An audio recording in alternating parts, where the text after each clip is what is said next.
आता सुक्या मटणाचा मसाला आणि रश्शाचा मसाला आपला तयार आहे. आता सुकं मटण या कुकरमध्ये शिजलेलं आहे. तोपर्यंत परत आता हा मसाला तेलामध्ये घालायचा. तुम्ही म्हणाल किती तेल, तर तेलाशिवाय मटणच होत नाही आहे. तर याच्यामध्ये आता गॅस मी बंद केला आहे. थोडासा हिंग घालते, थोडीशी हळद घातली,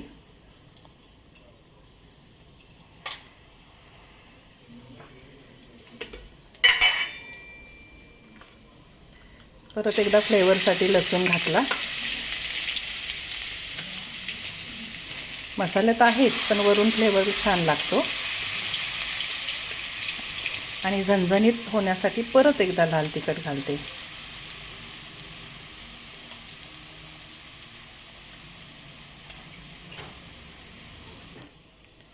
आणि आता हा भाजलेला हा तयार मसाला मी त्यामध्ये घालत आहे सुक्यासाठी.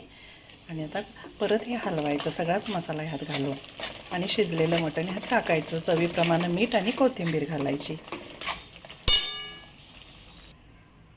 आता आपण मसाले भाजलेल्या कढईमध्ये तेल घातलेलं आहे.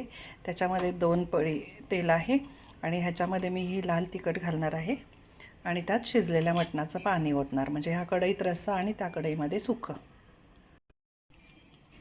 आता भाजलेला मसाला रशासाठी मी 2 पळ्या तिखट घातले आणि त्याच्यामध्ये हा भाजलेला मसाला घातलेला आहे. मस्त रंग आला आहे बघा.